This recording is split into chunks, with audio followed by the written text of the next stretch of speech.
Halo, halo, selamat malam.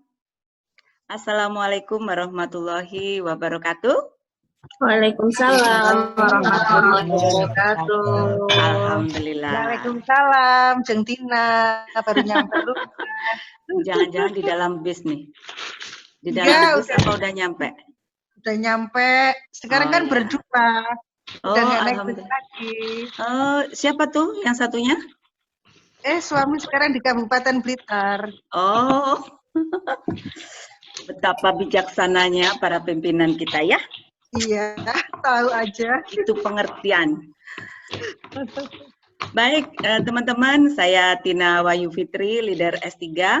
Kita bersama lagi di acara sharing S3 yang selama 3 bulan, kurang lebih 3 bulan mendatang, kita akan berdiskusi dengan tema Agile. Sebelumnya saya akan menyapa teman-teman yang sudah hadir di sini, ya, yang sudah mengisi chat. Oke, yang pertama dari Bu Emi Agustina, BPS Kota Bima. Wow, jauh sekali. Terima kasih Bu Emi. Assalamualaikum. Waalaikumsalam warahmatullahi wabarakatuh. Oke, iya terima kasih ya Ibu sudah hadir.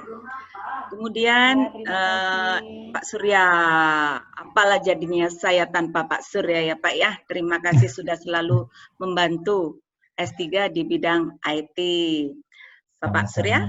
Iya, dari BPS Provinsi Jawa Barat. Assalamualaikum. Sehat ya Pak ya?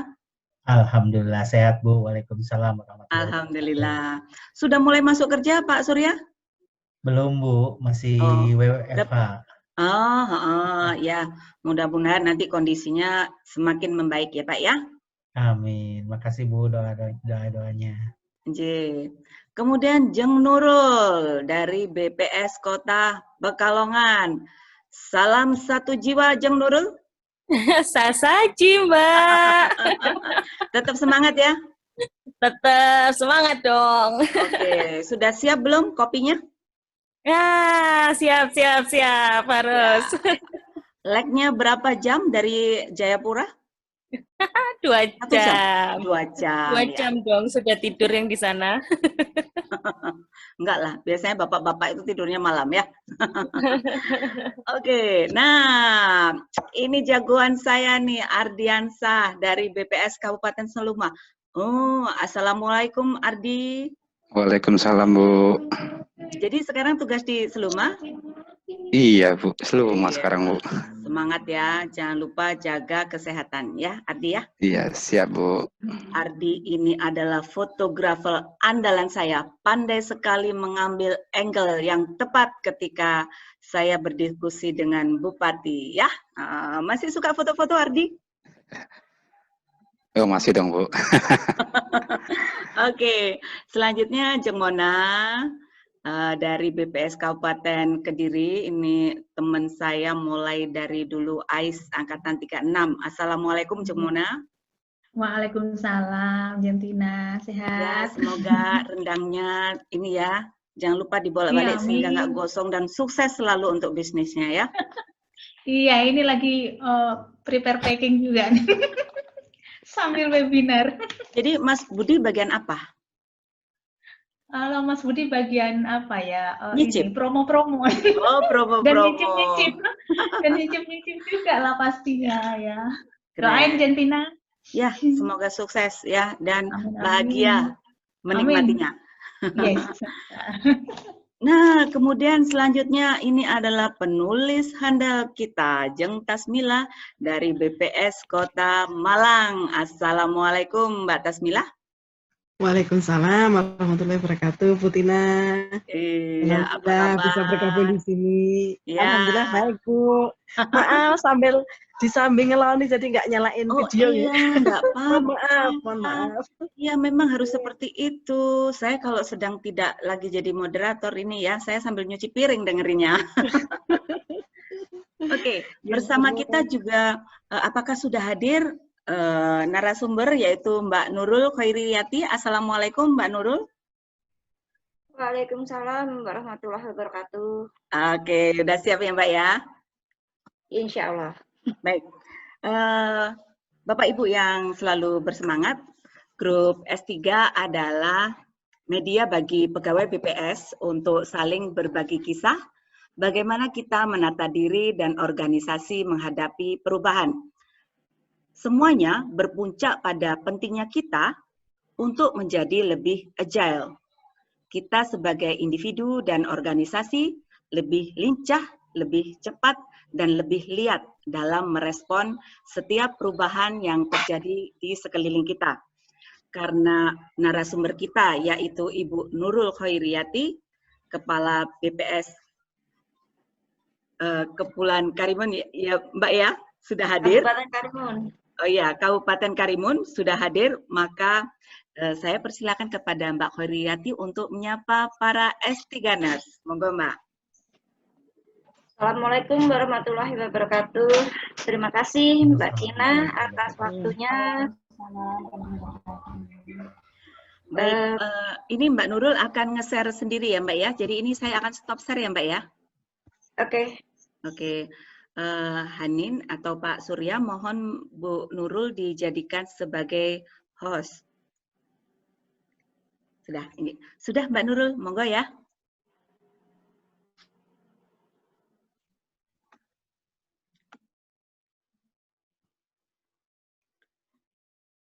Oke.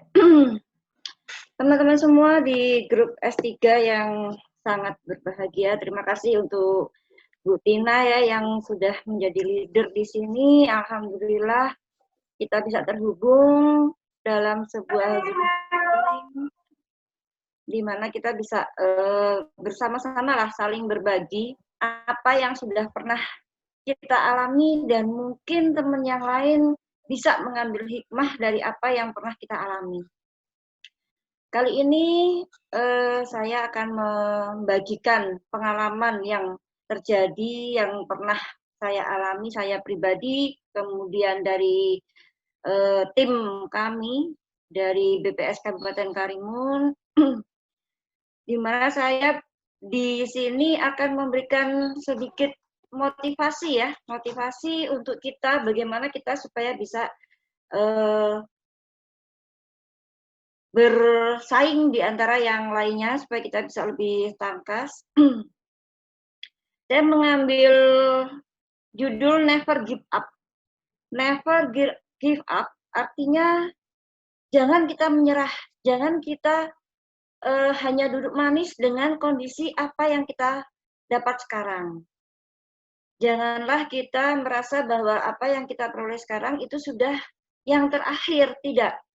Hidup masih berjalan, kehidupan masih berlalu, masih akan kita lalui bersama, kemudian kondisi akan berkembang. Kita tidak tahu apa yang akan terjadi di depan sana. Ketika kita sudah menyerah, artinya kita sudah tidak mau hidup lagi. Jadi kalau kita masih dalam masa kehidupan, maka kita tidak boleh menyerah.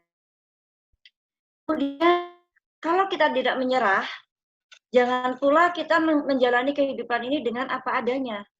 Tapi kita harus selalu memiliki pemikiran yang positif.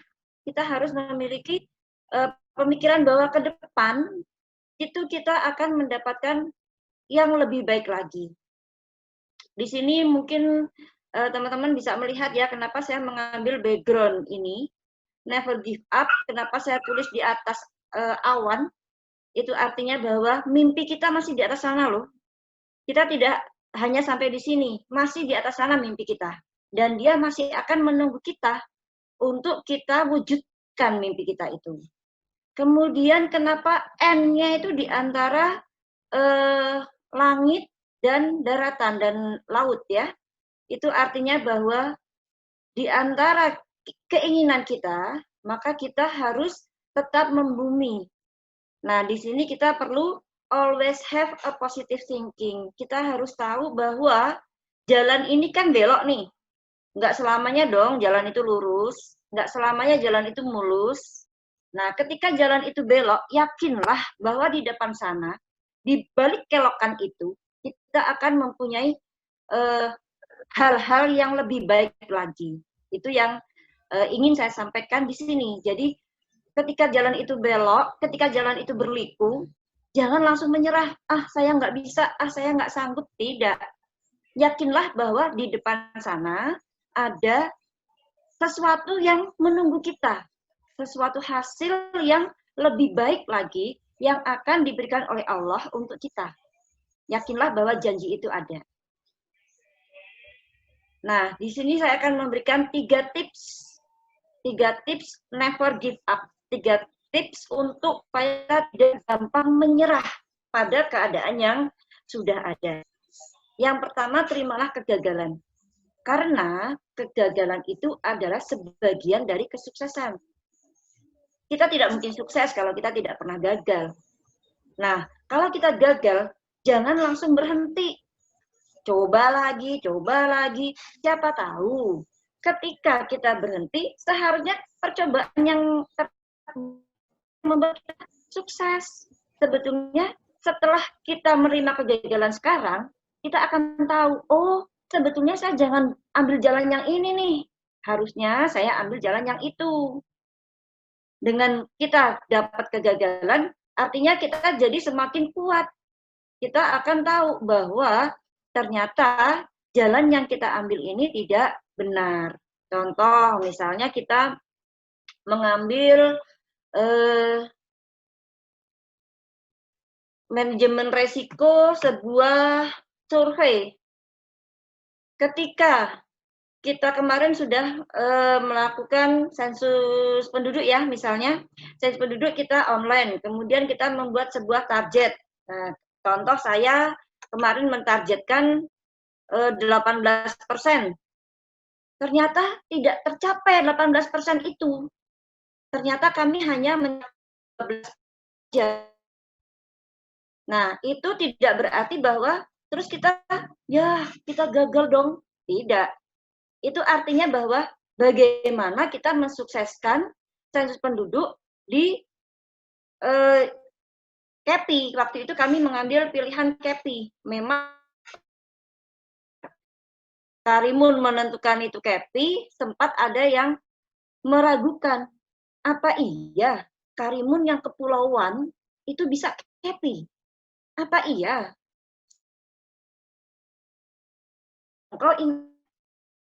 Nah, sempat ada keraguan seperti itu. Namun, saya sebagai leader di sini, sebagai administrator di BPS Kabupaten Karimun, saya memberikan anak kepada teman-teman semua bahwa kita ingin terbang loh. Kita jangan jalan di tempat. Kita ingin menggapai mimpi. Bagaimana kamu itu bisa melakukan sensus penduduk itu secara lain. Ketika gagal di 18%, maka kami segera menyusun strategi bersama dengan pemerintah daerah melakukan kira-kira kita resiko-resiko apa yang akan terjadi ketika kita melakukan pendataan di lapangan nanti. Kita harus mencapai 100% dong dari semua penduduk yang ada di Kabupaten Karimun harus tercatat di sensus penduduk 2020. Nah, dari situlah maka terjadilah networking yang baik antara BPS dengan Pemda, bahkan sampai ke unsur-unsur yang terkait di bawahnya. Kami melakukan Zoom meeting difasilitasi oleh Humas, kemudian kami membuat grup-grup kecil, ada grup camat, ada grup ketua SLS, sehingga alhamdulillah ternyata di balik kegagalan itu, sekarang BPS Kabupaten Karimun sudah bisa menyatakan bahwa 100% penduduknya sudah tercatat. Dan alhamdulillah 100% sudah terentry DP-nya. Nah, kemarin kami sudah melakukan rapat koordinasi dengan para camat dan difasilitasi oleh Sekda, Humas, dan Disdukcapil. Nah, disitulah saya ingin menyampaikan bahwa ketika kita gagal, itu tidak berarti akhir dari segalanya. Tapi itu justru membuat kita mencari jalan bagaimana supaya kita bisa sukses. Kemudian yang kedua, kembangkan rasa percaya diri. Bagaimana kita bisa yakin bahwa diri kita itu mampu. Nah, itu bagaimana caranya? Yaitu dengan cara kita yakin bahwa kita punya kemampuan. Kemudian kita berusaha untuk membuka wawasan. Jangan pernah kita merasa sudah paling benar. Jangan merasa sudah paling pintar. Karena di atas langit masih ada langit. Jadi ketika kita mau belajar dari atas, bawah, depan, belakang, samping kanan, samping kiri, artinya kita membuka diri. Dengan kita membuka diri, dengan banyaknya ilmu pengetahuan yang kita peroleh, maka rasa percaya diri itu akan tumbuh. Kita akan berani untuk berbicara dengan orang lain. Kenapa? Pengetahuan yang kita dapat, dan itu tidak terbatas hanya yang berkaitan dengan BPS, tidak hanya terbatas dengan berkaitan dengan statistik. Kita bisa belajar, misalnya kita belajar menjahit, kita belajar menulis, kita belajar bagaimana membuat supaya tim itu nyaman. Banyak hal yang bisa kita pelajari. Jadi kita jangan menggunakan kacamata kuda di mana kita hanya tahu lingkungan BPS saja. Seperti yang kita selama ini ikut di grup yang dikembangkan oleh Bu Tina ya. Banyak sekali itu motivasi-motivasi yang bisa kita ikuti. Bahkan saya sampai ikut ke grup bagaimana kita menjual. Karena memang sebetulnya kita menjual data kita. Jadi bagaimana supaya konsumen data itu percaya bahwa data kita ini benar, bahwa data kita ini bisa dipakai untuk bahan mereka menentukan sebuah kebijakan. Bagaimana kita memberikan pembelajaran lebih kepada pengguna data supaya tahu bahwa arti dari pengangguran terbuka itu bukan berarti pengangguran secara keseluruhan. Kemudian apa arti kemiskinan, angka kemiskinan kita. Nah, dengan kita memberikan pembelajaran kepada mereka, kita membina mereka, mereka akan paham, oh ternyata data itu artinya ini. Oh dengan begini artinya bisa diambil kebijakan seperti itu. Nah itu dengan kita bisa mendapatkan ilmu yang banyak dari mana saja, itu bisa mengembangkan rasa percaya diri kita. Kemudian yang ketiga, bangunlah dari kegagalan. Tadi saya sudah contohkan ya, ketika kami mencanangkan, kami mentargetkan 18% sensus penduduk online, ternyata yang tercapai hanya 12%. Tidak berarti kita berhenti sampai di situ, tapi bagaimana kita harus bisa mencapai 100% ketika kita melakukan sensus penduduk pendataan secara door to door. Nah, dengan begitu ternyata setelah kita gagal kemarin, ada hal lain yang bisa kita peroleh, yaitu kerjasama atau networking yang baik di semua lini. Dari sini akhirnya bukan hanya sensus penduduk yang lancar, namun PAW, Paupaldis kita lancar juga, kemudian PHTS, PHTL yang tadinya tidak masuk jadi masuk juga, kemudian yang BCS tadinya sempat ditolak-tolak karena ada bantuan dari penguasa wilayah, dalam hal ini camat, lurah, dan ketua RT, akhirnya datanya masuk juga. Setelah kegagalan itu di belakang sana ada kesuksesan-kesuksesan lain yang bisa kita peroleh. Nah, di sini saya ingin menyampaikan sebuah quote ya. Jangan pernah menyerah untuk menggapai mimpimu. Karena mimpimu akan selalu menunggumu selamanya. Jadi ketika kita ketika kita bermimpi sesuatu, jangan pernah kita sudahlah mimpiku tidak bakal terwujud, jangan. Karena dia akan tetap di atas sana, tetap akan menunggu kita untuk mewujudkannya. Gitu. Jadi ketika kita sudah mentargetkan, misalnya nih, saya harus bisa membuat sebuah buku dengan jumlah halaman 20. Ketika kita dipenuhi dengan banyak kegiatan, kemudian kita merasa, aduh, saya nggak sanggup, jangan. Tapi bagaimana kita bisa memanage kegiatan kita itu kita selesaikan, jadi kita menyelesaikan satu persatu, sesuai dengan skala prioritas. Tapi mimpinya tetap harus kita pegang. Jangan sampai mimpi kita itu hilang. Karena dia tetap akan ada di sana. Dia tetap akan menunggu kita sampai kita mewujudkan mimpi itu. Kemudian quote yang berikutnya, jangan menyerah karena kesulitan yang sedang kita hadapi sekarang. Karena dengan kesulitan itu, kita akan menjadi lebih kuat.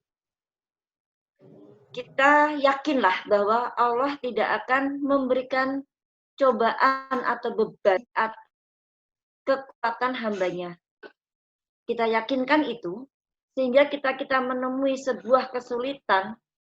Kesulitan yang paling berat adalah kesulitan untuk menghadapi diri kita sendiri.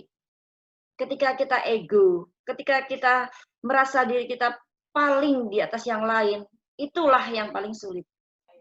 Jadi ketika kita bisa menghadapi diri kita sendiri, insya Allah kita akan bisa menghadapi dunia luar. Ketika kita merasa kok ini berat sekali ya, sebetulnya itu bukan berat dari keadaan, tapi sebetulnya itu adalah diri kita yang merasa kita tidak mampu. Nah, bagaimana kita memunculkan semangat lagi bahwa, oh, saya seharusnya bisa nih. Contoh yang paling gampang misalnya, kita mengerjakan kalkulus. Nah, dulu waktu kuliah mungkin ya, mengerjakan kalkulus. Kita merasa kok nggak terbukti ya ini ya, kok nggak ketemu ini ya.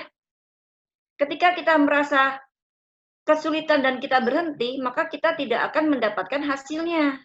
Tapi ketika kita mencoba menelusuri lagi, kita ulang lagi, oh ternyata ada salah hitung, oh ternyata ada salah rumus di sini, oh ternyata ada yang seharusnya saya coret ini, justru yang saya coret yang di sebelah sini. Akhirnya kita bisa menemukan hasilnya.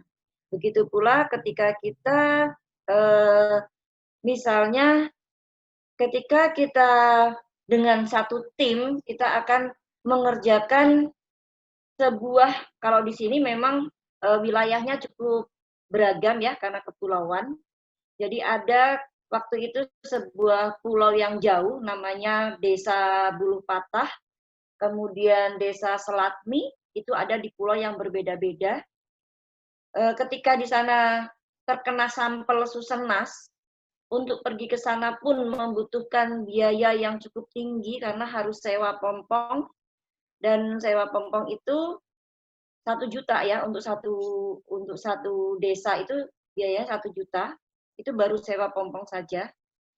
Kemudian tidak mungkin dong 1 hari bisa selesai semua. Nah akhirnya bagaimana nih? Bagaimana kita bisa menyelesaikan hal ini? Karena ya transport daerah sulit nggak mungkin sebanyak-banyak gambreng kan, pasti juga ada batasnya. Akhirnya kita putuskan, sudah, sekarang begini caranya, bagaimana kalau kita hitung, 1 pompong itu bisa mengangkut berapa orang? Kita hitung ternyata 7, maksimal 7 Bu, oke. Kalau 7 orang, bagaimana untuk teman-teman yang sudah selesai Susenasnya atau yang sebagai PMS waktu itu kan, kalau PMS kan memang kebanyakan dari KSK ya, jadi KSK daerah lain kita kerahkan, kemudian kasih IPDS yang pada waktu itu memang belum ada kegiatan yang mendesak, kemudian kasih neraca yang waktu itu juga memang neraca sedang agak longgar, saya turunkan ke sana. Jadi kami turun, termasuk saya sendiri turun bertujuh, kita turun di satu desa, kita bagi 1 orang 2 aja udah berlebih tuh kan.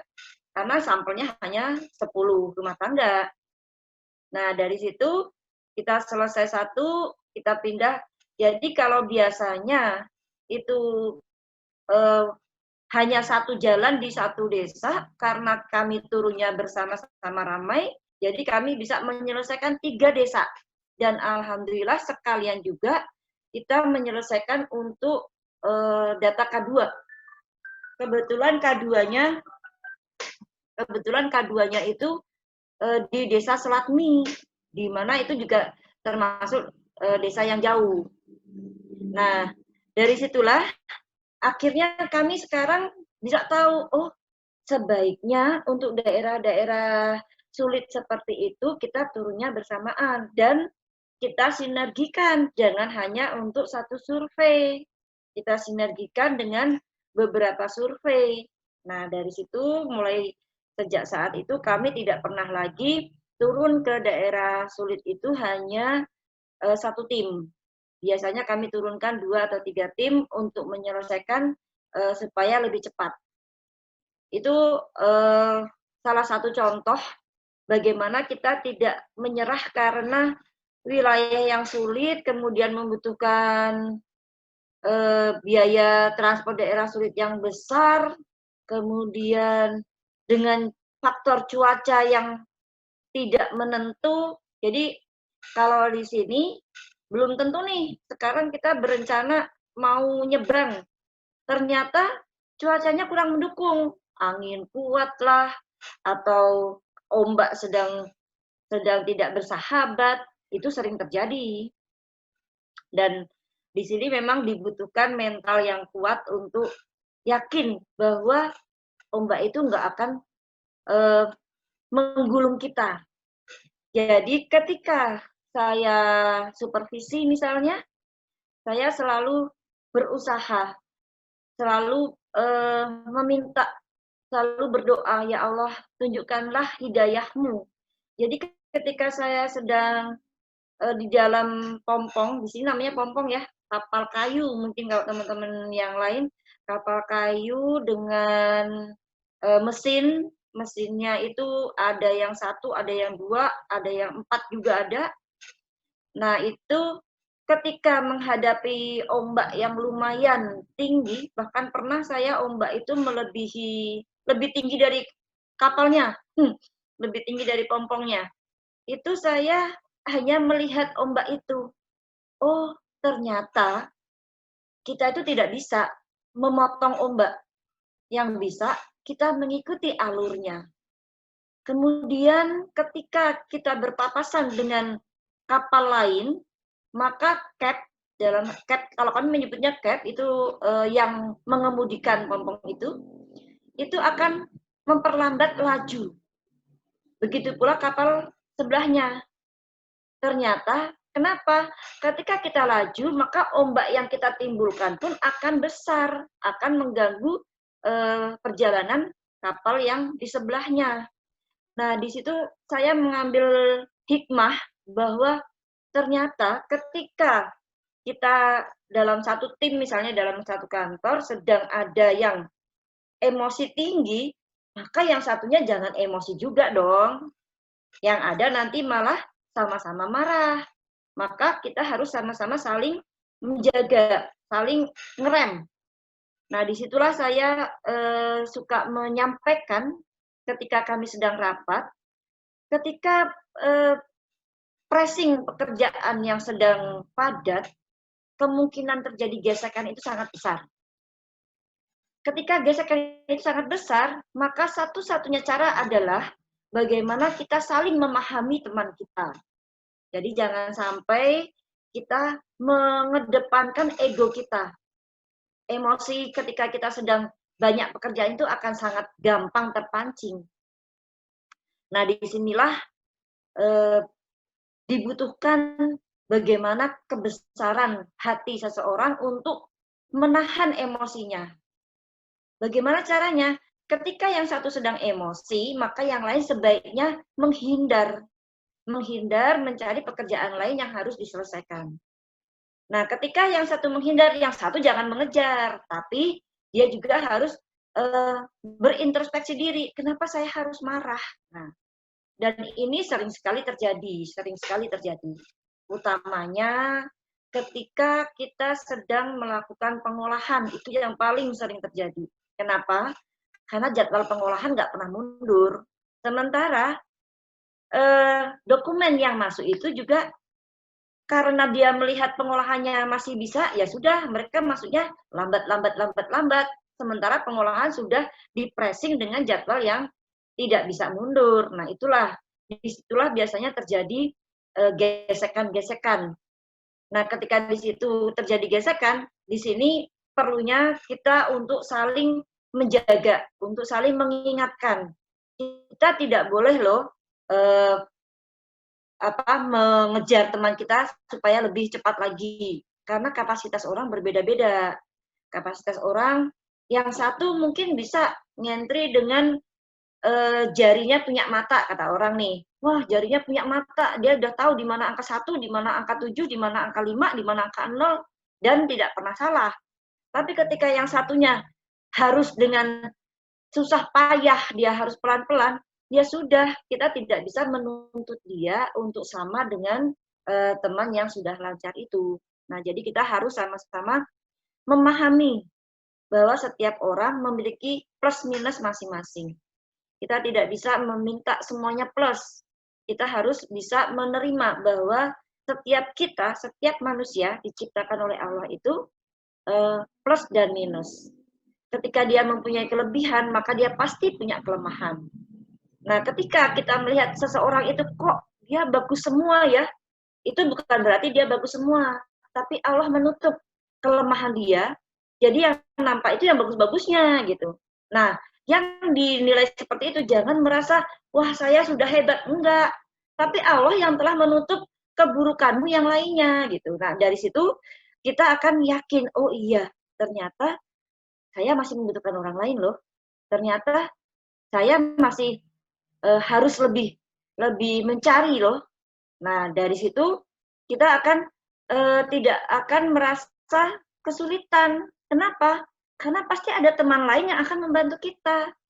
Yakin bahwa setiap kesulitan itu pasti ada jalan keluarnya. Setiap ada permasalahan itu pasti ada solusinya. Nah, kalau kita sudah merasa seperti itu, maka kita akan bisa membuat tim kita berjalan dengan lebih baik lagi. Artinya, kita bisa mengajak tim kita untuk menggapai target yang sudah kita tentukan itu untuk tercapai lebih cepat dan lebih sempurna dibanding kita berusaha untuk menyelesaikannya sendiri. Nah, ketika kita sudah tidak menyerah pada kesulitan, maka kita harus senantiasa mempunyai pemikiran yang positif. Nah, di sini saya akan menyampaikan manfaat positive thinking. Positive thinking di sini kita artikan bahwa kita tidak memberi peluang pada hal-hal negatif untuk terpikirkan. Nah, bagaimana caranya? Contohnya tadi ya, ketika kita ada kesulitan, kita nggak menganggap itu kesulitan, tapi menganggap itu sebagai tantangan. Ketika kita melihat, ketika kita menghadapi sebuah ombak di laut yang sangat kuat, itu bukan menjadikan kita itu sebagai beban berat. Wah, kita harus menghadapi ini. Tidak. Tapi bagaimana kita bisa selamat dari ombak yang kuat itu. Ketika kapal kita oleng ke kiri, bagaimana caranya nih bisa lurus kembali? Oh, ternyata orangnya kebanyakan di kiri. Bagaimana kalau orangnya kita geser ke kanan? Nah, disitulah positive thinking ini sangat bermain. Ketika kita sudah mempunyai pemikiran yang selalu positif, maka yang pertama manfaatnya adalah bisa mengatasi stres dengan lebih cepat dan efektif. Stres itu muncul ketika pikiran-pikiran kita itu banyak yang negatif. Maksudnya, kita berpikir, aduh, saya sakit nih, saya batuk, pilek, flu, gitu kan misalnya. Duh, kok badan saya lelah, gitu kan.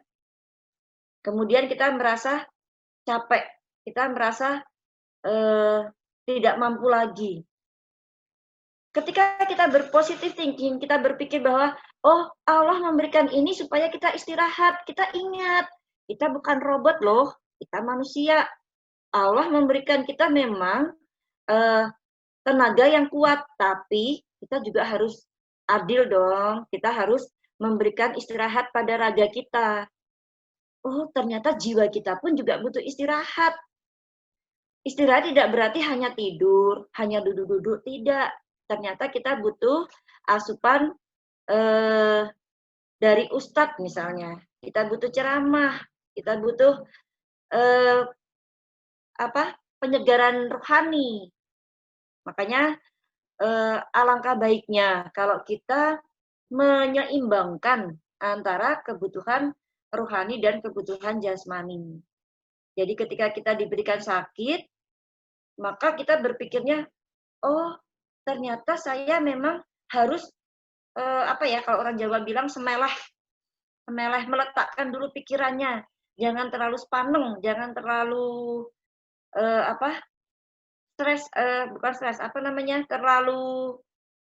terlalu ingin menggapai yang lebih gitu, karena kita punya keterbatasan. Nah, ketika kita sudah berpikiran positif, maka kita akan lebih rileks, akan lebih bisa menghadapi segala permasalahan yang ada. Nah, disinilah bisa dikatakan kalau kita berpikiran positif, maka apa-apa yang tadinya kita pikir berat, maka akan mudah.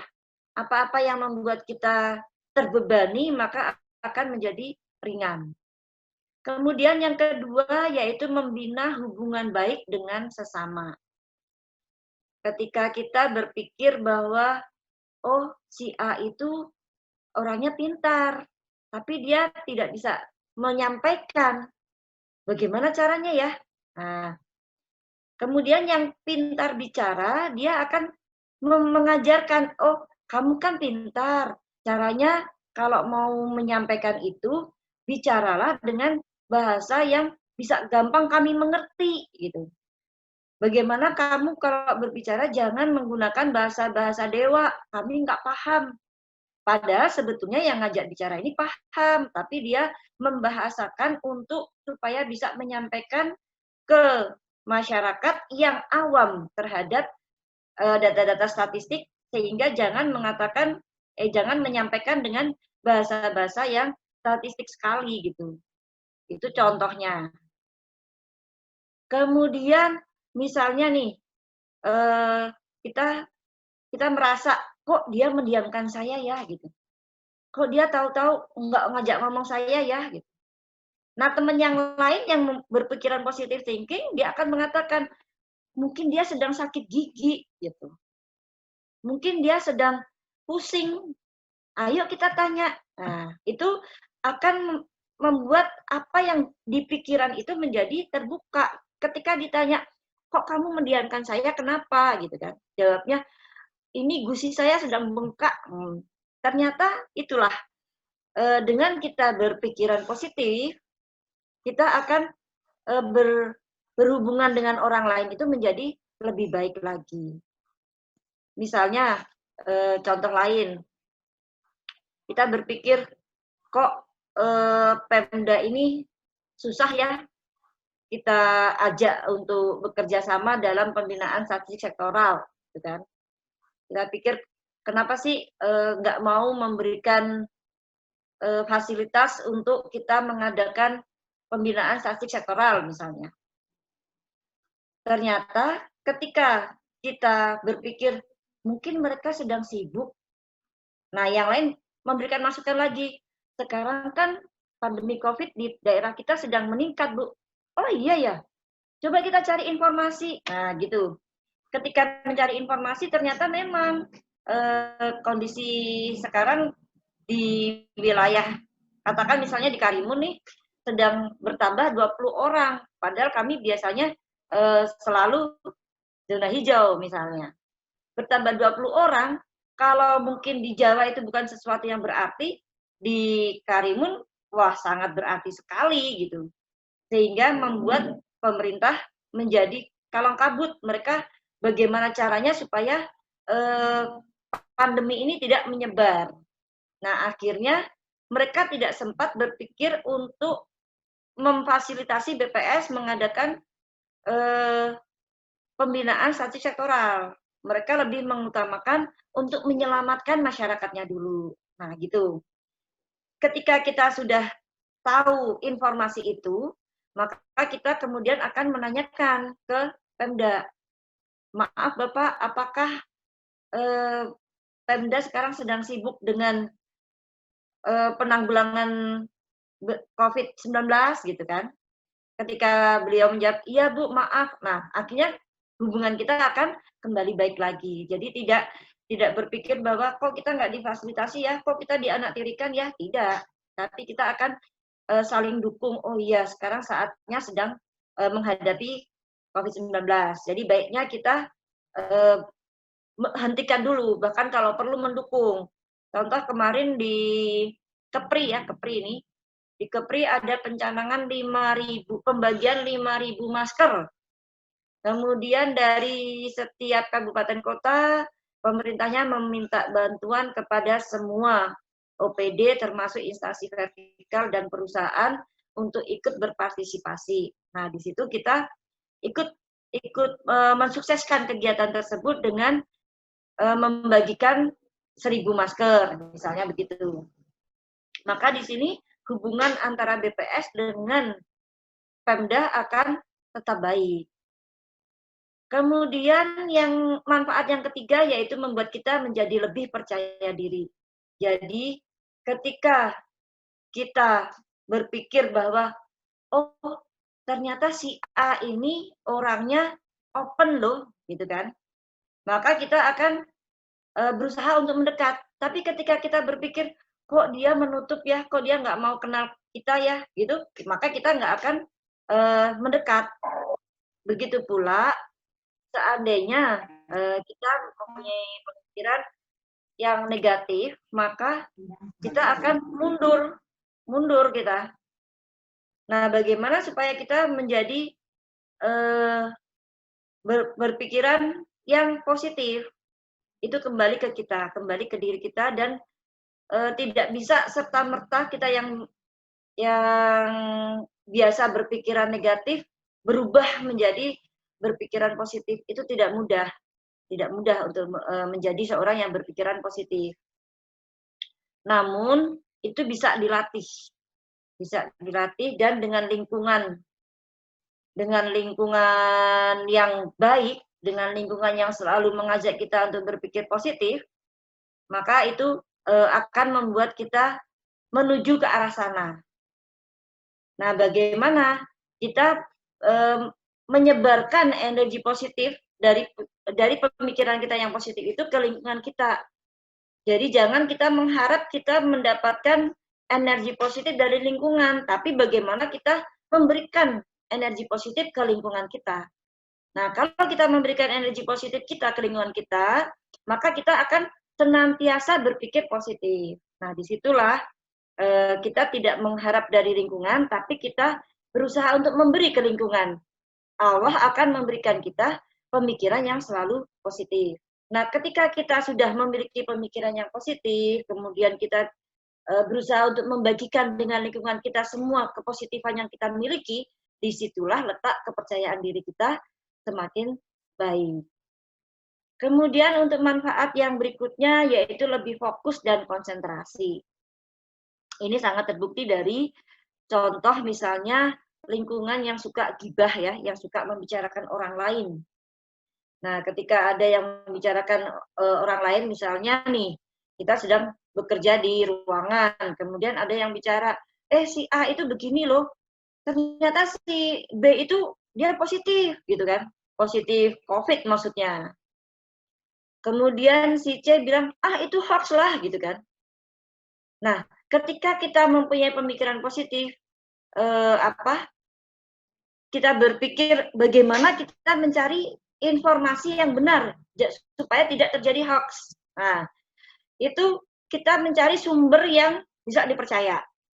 Contoh kemarin saya mendapatkan informasi dari staf menyatakan bahwa Pak Sekda kondisi kesehatannya kurang baik, gitu kan.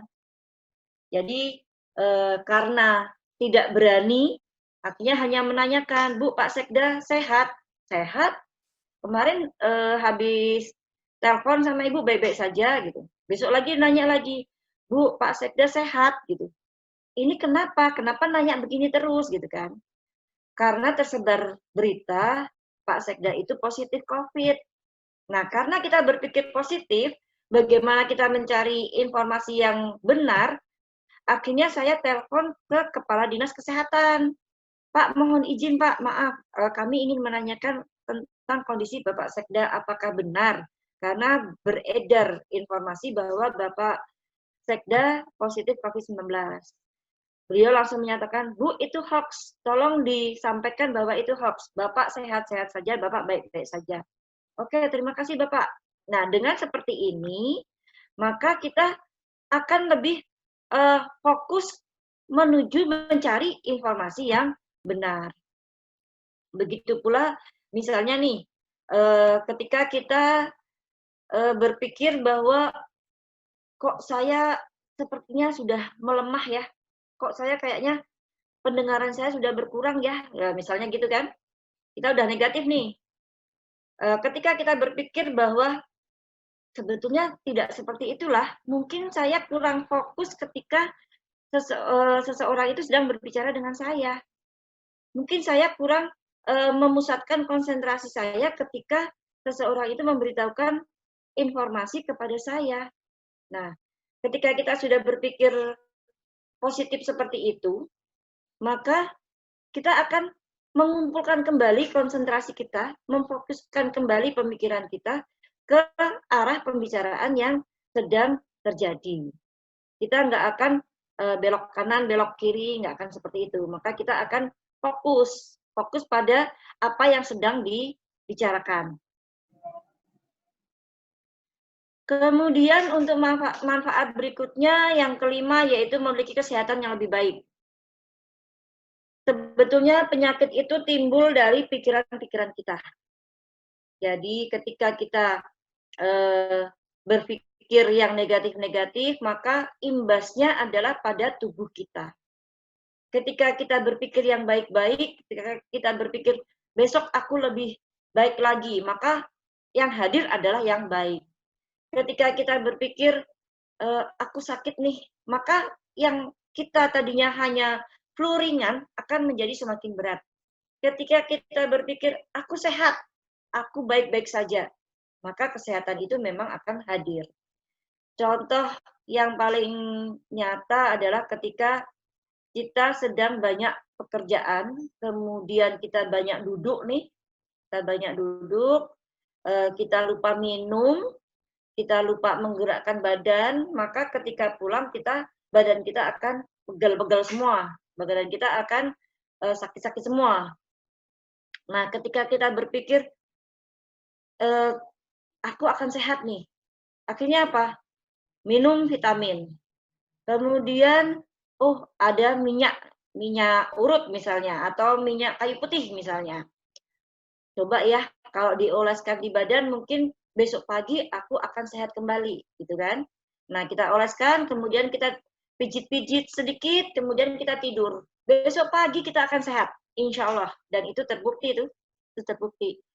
Ketika kita berpikir bahwa aku sakit nih, maka besok pagi kita nggak akan bisa bangun, badan kita tetap sakit semua, gitu. Ketika kita berpikir bahwa tidur di lantai, karena kita mau tidak mau, misalnya suatu saat ada ya, ada nih di sini yang suatu saat terpaksa harus tidur di kantor, kemudian menggelar kasur di bawah. Kita berpikir, aku nggak pernah nih tidur di bawah, gitu kan? Gimana ya? Nanti aku sakit semua badannya. Besok pagi sakit semua memang. Tapi kalau kita berpikir, tidur di bawah pun nggak apa-apa kok. Saya kan biasa camping. Di bawah pun, kalau kalau dengan dialas dengan kasur pun aman kok, gitu kan misalnya. Maka besok pagi kita bangun dengan kondisi yang sehat, baik-baik saja. Nah itu, jadi kita berpikir positif terhadap diri kita, terhadap tubuh kita, itu akan membawa kesehatan yang lebih baik lagi dibanding kita berpikir kaki saya sakit nih, saya nggak bisa jalan. Nah, maka kita akan lebih berat lagi melangkah gitu. Kemudian lebih sukses dalam hidup. Ya, kalau kita berpikir positif bahwa di depan sana masih ada loh tujuan kita yang belum tercapai, gitu misalnya. Bahwa di depan sana masih ada loh janji Allah yang bisa kita gapai. Bahwa di tempat yang baru nanti saya akan bisa lebih berkarya. Bahwa di tempat yang jauh sana itu akan ada buah-buahan yang bisa kita makan. Nah, maka kita akan merasa bersemangat untuk mencapainya. Hidup kita akan menjadi lebih sukses. Artinya apa? Di tempat yang baru, di tempat yang jauh, di tempat yang akan kita tuju, itu kita akan mendapatkan informasi yang lebih banyak, kita akan mendapatkan pengalaman yang lebih banyak, kita akan mendapatkan ilmu yang lebih banyak, kita akan mendapatkan teman yang lebih banyak. Katanya kan dengan banyak silaturahmi maka akan memperlancar rezeki kita. Nah, disitulah ketika kita memiliki pemikiran-pemikiran yang positif bahwa di depan sana, bahwa di kehidupan yang nanti itu akan ada janji yang lebih baik, akan ada hadiah di sana yang lebih baik, maka kita akan berusaha untuk menggapainya. Kemudian kita akan mempunyai kehidupan yang lebih bahagia. Karena kita nggak sempat berpikir, tidak sempat memikirkan orang lain dengan pikiran yang negatif. Ketika misalnya nih, tim kita ada yang tidak bisa menyelesaikan tugasnya. Kemudian kita berpikir, kok dia pemalas ya? Kok dia nggak mau mengerjakan ya? Kok dia lebih suka main game? Pandanya ya sekarang generasi-generasi milenial nih, mereka hobi main game online.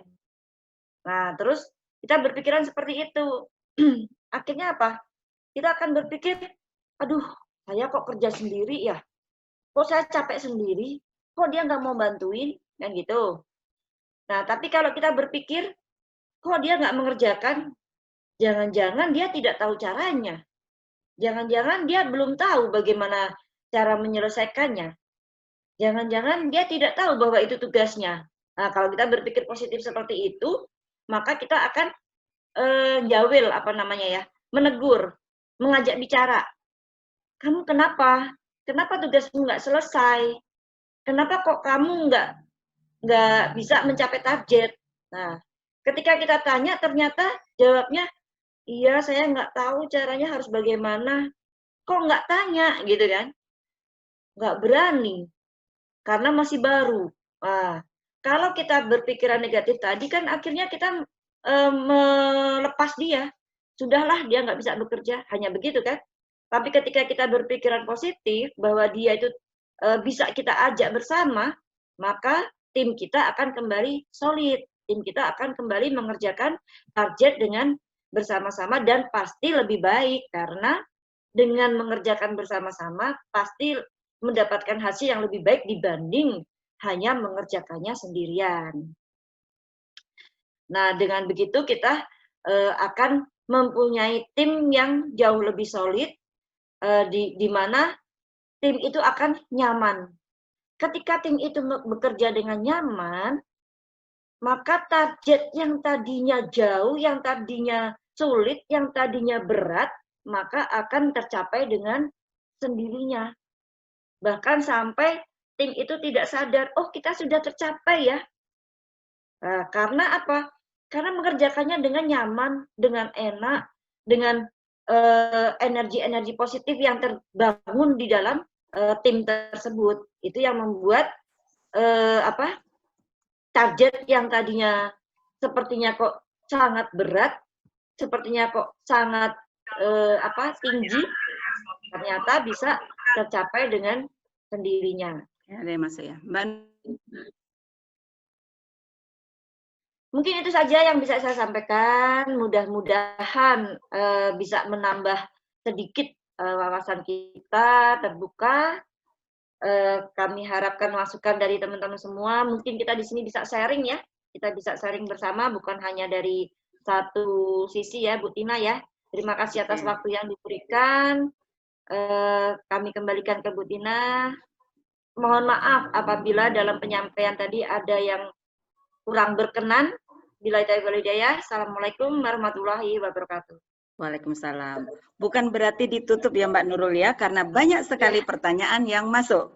Baik teman-teman, itu tadi Mbak Nurul Khairil-Iyati, SSTMM, Kepala BPS Kabupaten Karimun, Provinsi Kepulauan Riau. Mbak Nurul, ini ada pertanyaan dari yang sudah ada di sini. Tadi ada ini ya videonya muncul Pak Musadat. Pak Musadat? Bapak mau saya bacakan atau Bapak akan menanyakan sendiri? Bacakan juga bisa, Bu. Oh iya, oke, monggo Bapak. Ya, langsung aja Ibu yang baca, Bu. Oh, begitu. Ya. Baiklah. Pak Musadat bertanya, Mbak Nurul, seperti apa cara kita melakukan agar tim itu solid di organisasi? Itu, Mbak. Oke, terima kasih. Jadi tadi saya sudah sempat singgung ya, untuk membuat tim itu solid adalah dibutuhkan apa namanya ya? Ngerem itu apa namanya? Ngerem. Organisasi diri ya sebenarnya ya.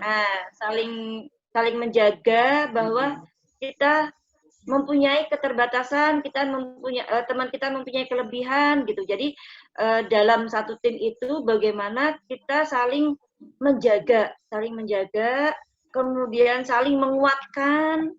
Nah, di sini dibutuhkan seorang leader yang bisa mengatasi dalam segala kondisi. Nah, di sini memang pernah terjadi di kami. Ketika rapat ada yang sempat sampai marah-marah.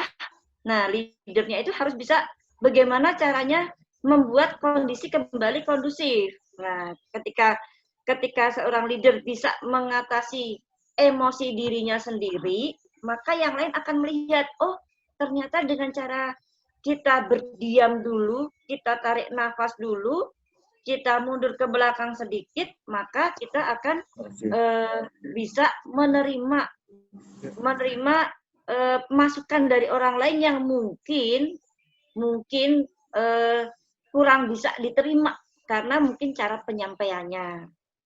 Kemudian bagaimana kita bisa menyatukan pola pikir ketika kita sedang rapat tim, itu kembali kita sampaikan. Kira-kira ada yang tidak nyaman, boleh saling memberikan masukan. Kemudian kita bisa kembali meluruskan niat kita mau mencapai target itu. Maka kita tidak boleh saling bercerai-berai, maka kita harus saling mendukung, kita harus saling menguatkan. Mungkin itu yang bisa saya sampaikan. Oke, terima kasih Mbak Nurul. Ini ada pertanyaan lagi dari Ibu Emi Agustina.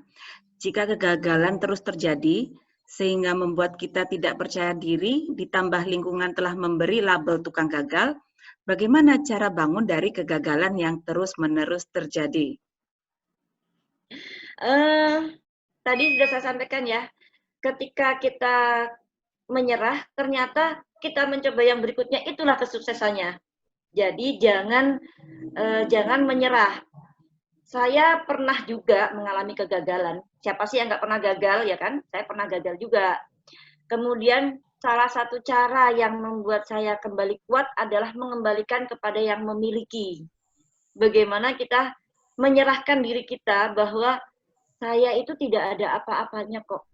Ketika saya berhasil, ketika saya gagal, itu semua sudah digariskan oleh Allah. Jadi kembalikan ke sana. Ketika kita mengembalikan ke sana, maka Allah akan menunjukkan jalan yang seharusnya. Jadi Allah akan memberikan solusi. Nah, disitulah kita menyerahkan kembali. Nah, ketika kita menyerahkan kembali, maka kita akan seperti ada ini ya, suntikan semangat untuk tidak menyerah. Mungkin itu. Ya, baik. Terima kasih.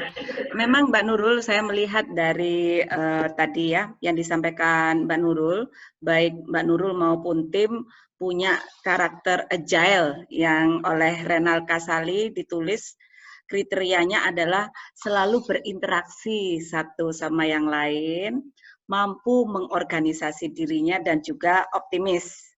Nah, berikutnya ini ada pertanyaan lagi dari Ardiansa. Jika dalam sebuah tim sering terjadi ketangkasan yang saling berbenturan dikarenakan ketangkasan lainnya, solusinya gimana ya Bu? Jadi mungkin ada satu orang lincah ketemu sama orang lain yang lincah dan akhirnya mungkin berbenturan, mungkin seperti itu ya Mbak ya? Ya, betul. Itu pernah saya alami di satker yang sebelum saya di sini. Jadi orangnya pintar-pintar semua nih, orangnya tangkas-tangkas semua nih, gitu kan? Bagaimana caranya, gitu kan? Nah, di sini dibutuhkan seorang leader yang bisa membuat suatu musik itu kan harus harmoni ya. Ada bassnya, ada gitarnya, ada mungkin bisa dikolaborasikan dengan kendang, bisa dikolaborasikan dengan biola, seperti itu. Jadi bagaimana seorang leader bisa memposisikan ketangkasan itu di tempat yang tepat gitu. Misalnya si A ini pinter di manajemen tim gitu kan. Dia membuat bagaimana si A itu bagusnya jadi PCL, si B itu bagusnya menjadi PML, si C itu bagusnya jadi supervisor gitu kan. Kemudian yang satu dia pintar di bagaimana dia mencacah, maksudnya memprobing responden sehingga mendapatkan hasil yang lebih baik. Kemudian yang satu dia ternyata dia lebih pintar di pengolahan datanya. Nah, di situ bagaimana seorang leader bisa memposisikan si A ini harusnya dia bagusnya di mencacah. Si B ini bagusnya dia yang mensupport, berarti dia sebagai PML-nya. Nah, kemudian si C ini baiknya dia di kantor sajalah dia untuk mengolah datanya. Nah, itu dibutuhkan keahlian seorang leader untuk melihat karakteristik setiap anggota timnya. Itu mungkin. Baik. Makasih. Ya, terima kasih. Teman-teman, bagaimana? Apakah masih ada pertanyaan lagi? Jika tidak, karena waktu di tempat saya sudah menunjukkan pukul 8:26 ya, 8 malam tapi ya, mungkin di Indonesia bagian timur sudah hampir setengah 10. Saya lihat dulu chatnya, apakah ada lagi yang bertanya? Ya, tidak ada. Ini ada apresiasi dari Pak Kusni Rohani. Terima kasih Bu Nurul, saya diingatkan kembali untuk terus-menerus positif. Baik. Alhamdulillah. Ya, Mbak Nurul dan teman-teman sekalian, saya menyimpulkan bahwa memang agility atau ketangkasan itu bukan hanya sekedar software, tapi ada unsur manusia dengan mental pemenang di dalamnya. Tadi Bu Nurul sudah banyak memberi motivasi kepada kita ya, bahwa ternyata memang dalam menghadapi VUCA ini ya, volatility, uncertainty, complexity, dan ambiguity, yaitu labil, ketidakpastian, kerumitan, dan ketidakjelasan, kita harus punya sikap positive thinking, karena tidak semua yang kita lakukan itu akan sukses. Mbak Nurul, terima kasih sekali telah menyempatkan diri hadir di S3 ini. Kami semua mendoakan supaya Mbak Nurul selalu sukses dalam bekerja, bisa terus-menerus solid dan positive thinking dengan para timnya. Amin, amin, amin. Baik Bapak Ibu, Terima kita akhiri dulu. Kita akhiri dulu pertemuan kita. Terima kasih dan sampai jumpa insya Allah minggu depan di acara tema agility. Agile. Ya, dan jangan lupa Bapak ada Pak Margo. Waalaikumsalam Bapak. Bapak sedang ada di mana Pak? Saya mendengar dari tadi loh. Oh, iya siap Bapak. Saya lagi di kereta. Oh iya, ya. Bagaimana Bapak?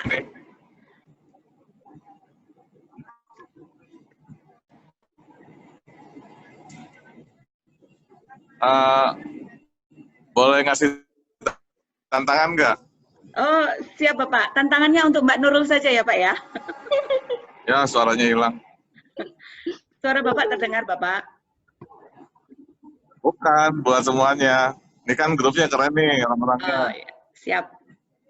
Kan grupnya keren nih, orang-orangnya keren-keren. Siap.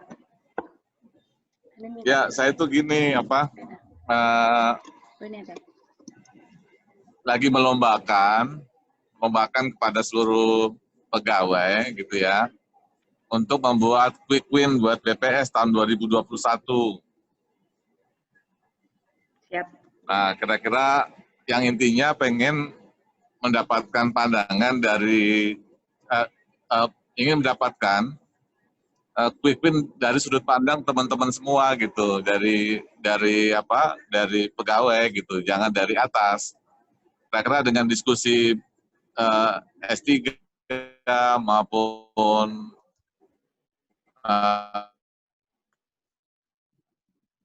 yang lain yang juga yang bisa ditawarkan, yang bisa direplikasi secara nasional gitu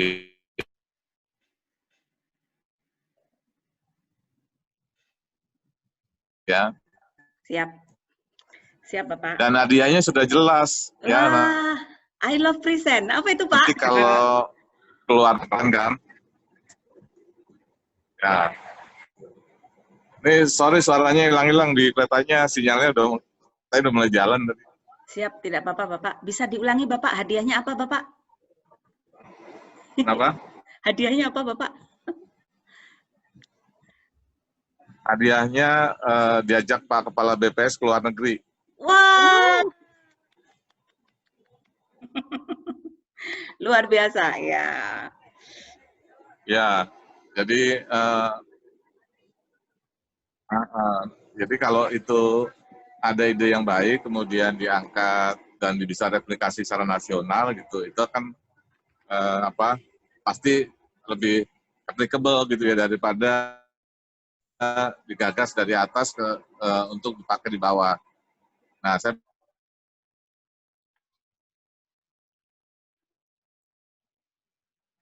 pengen begitu Bu Tina dan teman-teman yang mampu menghasilkan sesuatu yang baru kan boleh.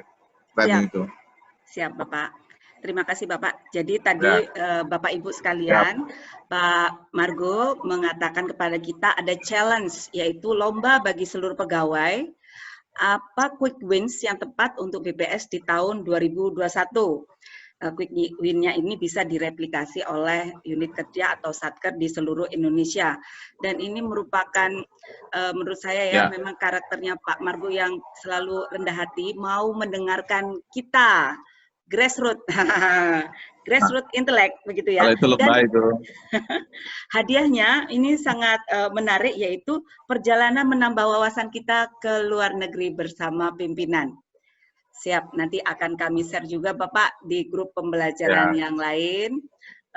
Dan kami juga berharap Bapak nanti ada menyapa kami Bapak dalam sesi khusus supaya kami juga lebih paham apa sih yang diharapkan oleh pimpinan. Terima kasih Pak Margo, semoga perjalanan Bapak menyenangkan dan lancar dan juga sehat ya Bapak.